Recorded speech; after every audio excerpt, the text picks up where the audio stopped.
Hello. Hi, Facebook.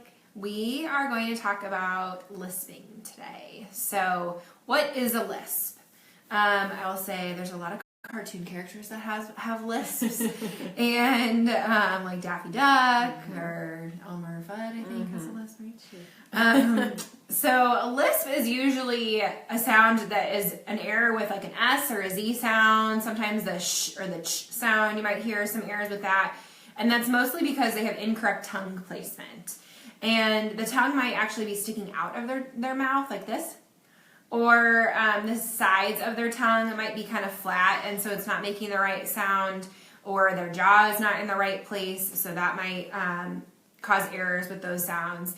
And so that is kind of what is going to sound like a lisp. And there's actually two different kinds of lisps. So Kara's going to talk about those. So there is a frontal lisp, which is like what we were talking about with the tongue that kind of sticks out. So like Thok. Yeah, a thok instead of sa. Although when kids say it, I feel like sometimes they're really good at making it actually still sound like an S. Sometimes it can still sound like an S, but you can see the tongue. You see it. Put my thok on, that kind of thing. That is a frontal lisp, and that means that the tongue is just in the front where it shouldn't be. It should be kind of behind the teeth. The other lisp that we hear a lot of is a lateral lisp.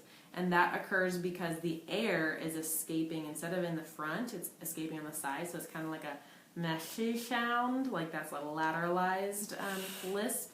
And that is actually never age appropriate to have a lateral lisp. Whereas a frontal lisp is still okay until a certain age. It is a developmentally appropriate error that can occur with children, but the lateral is not. So that is something that if you know of a child that has a lateral lisp, you definitely want to talk to a speech-language pathologist about treatment. So when can my child begin treatment for a lisp? We mentioned that the lateral lisp is developmental, so you're going to see that a lot more. It's a lot more common than a lateral lisp, and that's normal in a lot of kids to do that. So, if you were to walk in a preschool classroom, a lot of the kids are going to have their tongue come in between their teeth. And while it might look funny or make the sound a little different, that's still considered normal. We actually typically will work on that if we are seeing a child in therapy at the clinic. When they're 6 years old, we would work on that. But because we only see children until they turn 7, if they come in for a screening when they're 6 and that's the only error they have, we might just refer them to other places because we do have typically a 6 to 8 month wait list. And so by the time they would get in therapy, they wouldn't have as much time to work on that as they would probably need. And anywhere else you would go to, our clinic, like we've said before, is a little different as far as what ages we work on things. Right. We don't have as many legal requirements that we kind of are bound by as far as the state criteria and things like that. We have more flexibility. So like a school district, they might not work on the frontal lisp until age 7 or 8 even. Yeah. So they definitely target sounds a little bit later. If they're totally dropping an S sound, that's something different. So that we've talked about, I think, S blends in other videos. Or, if they're doing a D for an S, like dope for soap, that's not considered a lisp. But that's a totally different pattern, and that would be worked on earlier than that lisping sound. Yep. So you really need to listen. Sometimes parents will just say we have errors with S. But, we just kind of need to listen and see what the true errors are. Yep. The other thing with a lateral lisp is it can be kind of tricky to work on. So we're not going to work on it with a 2-year-old or a 3-year-old because it is hard to figure out how to make your mouth formed the right way. So, we would like to try to work on that around 4.5 because kids are able to really understand more at that age and be able to figure out where they need to put their jaw and their tongue and how to formulate the sounds that way. So any earlier than that is a little bit hard to work on that lateral lisp, even though it's never really considered developmentally appropriate. Absolutely. So just some tips of things that you can try at home. Obviously, if you try these and then your child is still really frustrated or having a hard time, then that's just another cue to you that maybe you need to consult a speech-language pathologist. So we can hopefully help beyond just a few of these tips. For a lateral lisp, a lot of the problem with how the air is coming out of the mouth is that it's coming out on the side. So you hear that like wet and slushy sound, that sound instead of a and it's going to be hard to kind of hear that on the video, but hopefully you can get you can hear the difference. So one tip that you could try is you have the child hold like a feather or a strip of paper or even your finger kind of in front of the center of the mouth, and to try to blow the air through the front of the mouth while lowering your tongue tip. Again, like that's a really specific direction. So like Allie said, that's going to be hard for a very young child. So hopefully a child age 4.5 or older is going to need some help figuring out what he or she is doing with that. So trying to blow that air in the middle versus the sides is just one way you can kind of feel it by putting something there. You can watch the feather or whatever move using that. Another idea is to take a very thin straw and put it between your teeth to direct that flow of air just through the straw so that the child can feel that that air is only going this way and not through the sides.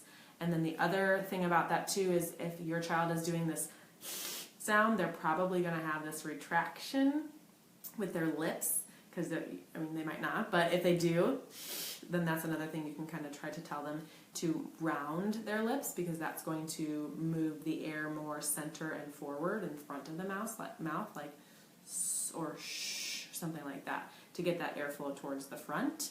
And then the other one that we recommend a lot is if we're trying to just get, let's say the S sound is the one that's lateralized, like shock instead of sock.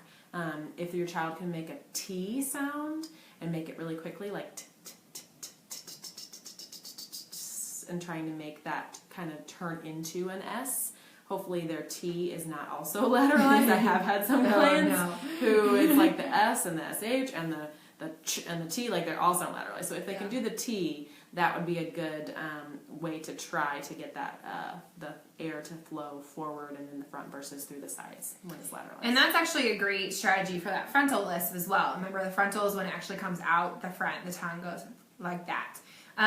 The reason why the T works is because it's actually giving them the correct placement of where to put your tongue for the S. So when you think of a T and a S, your tongue is actually kind of placed in the same place. So when they're doing a lisp, their tongue's not where it needs to be. So we're just trying to give them that placement cue of using that T to turn into an S. So I actually have a kid right now that I'm working on this with, and that has been really the only thing that we've had success with is doing that T to an S.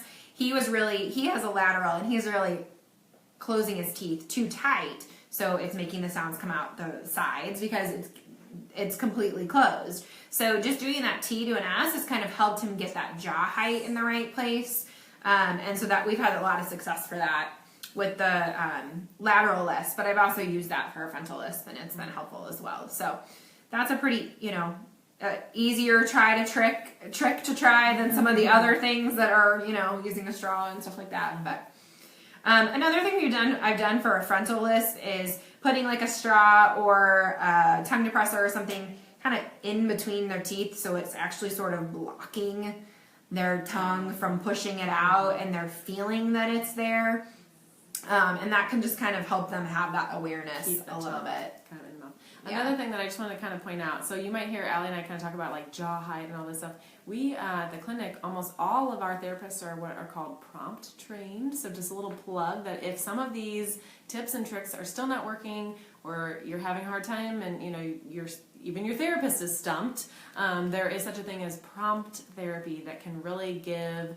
There are actual touch cues for every sound in the English language, and sometimes that might be what your child needs. So just FYI that we could be that extra resource if needed, because we are all prompt trained, and that can help with some of those really challenging sounds. Yeah, I think the last 2 therapists will be trained in December, so that's really exciting. Yeah, so. And then one more thing that I didn't think about until just now is that if your child is missing their front 2 teeth, not a good time to work on S. So, and I feel like that usually happens about the time that we're ready to work on S. Yeah. So, that's just one of those things that's kind of a wait time. You just have to kind of wait it out, because if we're trying to tell them to keep their tongue back, and they don't have any teeth there, it's not going to be very You might be able to if they still have one of those front teeth. I have had some clients that still have the one, and they can still feel where the tongue, and they can still close their teeth all the way. So it just really depends on the child, but that's a good point. It usually tends to happen. I have had in the past as well kids that were working on the TH sound, which is one of the latest developing, and they lose the front teeth, and I'm like, oh no, what are we going to do? We just got to feel for the other ones. The gums. Using the gums. So, as usual, if anybody has any questions about anything, please just post comments right on the video, and we will get back to you. So, all right. Thank you. Thanks, guys. Have a good one. Have a good day.